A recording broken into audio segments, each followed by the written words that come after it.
maqaan keessanii jedha eessarraa dhuftanii maaltu isinii ta'e maal dhugaa baatu maqaan koleelloon jedhama kan hin jiraadha suma yeroo duraatiin dhukkubeeti amma yeroo sanyoosaa jaarikaa wayii ol fuudhee jaarikaa ol fuudheen yeroo sanyoo galgala duddaan ol jechuu gajjechuu dadhabee mulumaa warraaqu amma chumaan lammaffoo ganama nattammaa ta'ennaan ka'u gajjechuu ol jechuu ciisuu dhaabbachuu hin danda'u nagogsee achumaan maal ol fuute ba'a ulfaata abaatteenaan lakki jaarikaan ol fuudhe malee jedhe amma chumaanii ogeessa nageessan xuqurabbaa innaa ogeessa nageessanii lakki raajii kaasaa malee anuttunatti mul'anne ilaaluu hin danda'u jette amma achas deebinee gilliidhaan raajii na jennu na laalanii raajii 4,000 ka'ee amma chumaan narvii ta'us danda'a diiskii masharaattati anaan jedhan deemuun danda'u kaasutti na baatanii bajaajii keessa na kaa'u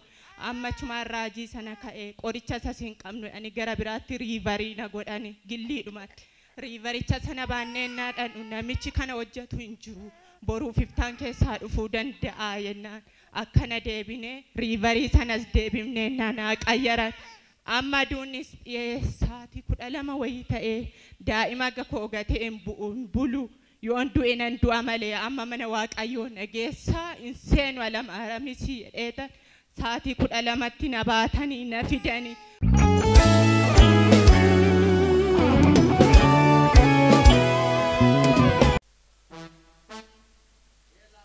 akka isheetti deemtu jalqaba laala gadhiisati akka isheetti deemtu laala hundi keessan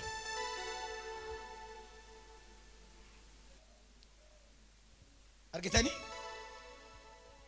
qaxxeettee akka riyaa isheetti qanaa itti galti abbaate agoobattu gaa kiraanchitti laanna jedhanii xaxanii itti kolfaayiru inni itti kolfaayira garbittiin kee xaxamtee jirti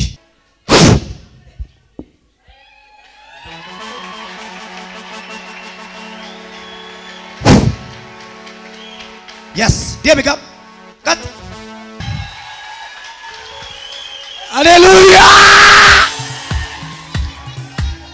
Ski kot gadis. Kanadi. Asfach fig asfach. Fig. Fig asfach.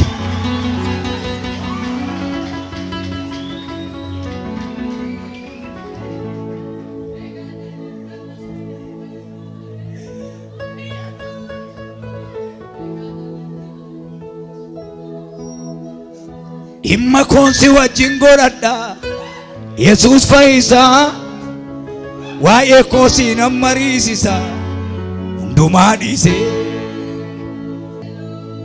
kaayiga akka kee duritti olii gadi fiigi maqasiin tokko tuutti hin bu'in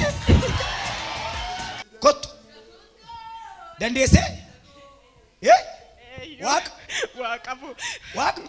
Waaqa gajjedhime ol ka'ime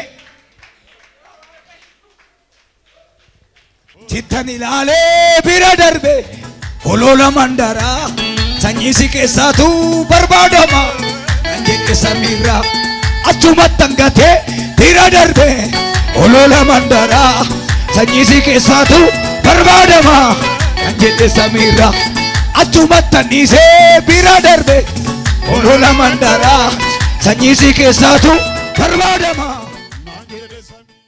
waaqayyo bilisana baase diiskii masharaatatirraa na fayyise har'a dura keessan dhaabbadhee kanan galateeffadha sabni waaqayyo na galateeffadha dhugaa baatii mana yaalaa deemtanii jennaan diiskii masharaatatii isin jedhan dhaabbachuullee hin dandeessanii taa'ullee hin dandeessan akkanatti himtanitti erga gaafa sanaati dhukkubni kun akkamitti gaafuma sana sitti naa kadhatanii ol jedhee deeme ol jechuun danda'u akkanatti gugguufee dhufe asumatti ol jedhee deeme naa kadhatanii har'a nagaa koon deema kinoo harka keessa walitti buusaa waaqayyoo filillee guddaa fida dhugaa baatiin koommoonni lammaffaa mucayyoo koo hangafaatu otoon deemin ture amma chumaanii ijoollee faana deemuudhaaf qabachuudhaaf hin taati garuu deemuu hin dandeessu amma chumaaniin as fidee naa kadhatanii fi dhugaa baatiidhaaf dhufta kaatee deemti jedhanii ishiinis kaatee naa deemte waaqayyoon naa galateeffadha. Mucaan kee hangafaa waggaa meeqaaf deemuu dadhabdee turte? Waggaa 2 foqoqaa turte ol jettee deemuu hin dandeessu. Edda gaaf sanaatii nagaadha ijoollee faana baatee taphattee galti. Waaqayyoon isa lafaa nama kaasu harka keessa walitti buusaa galateeffadha. Baga waaqayyo si gargaare.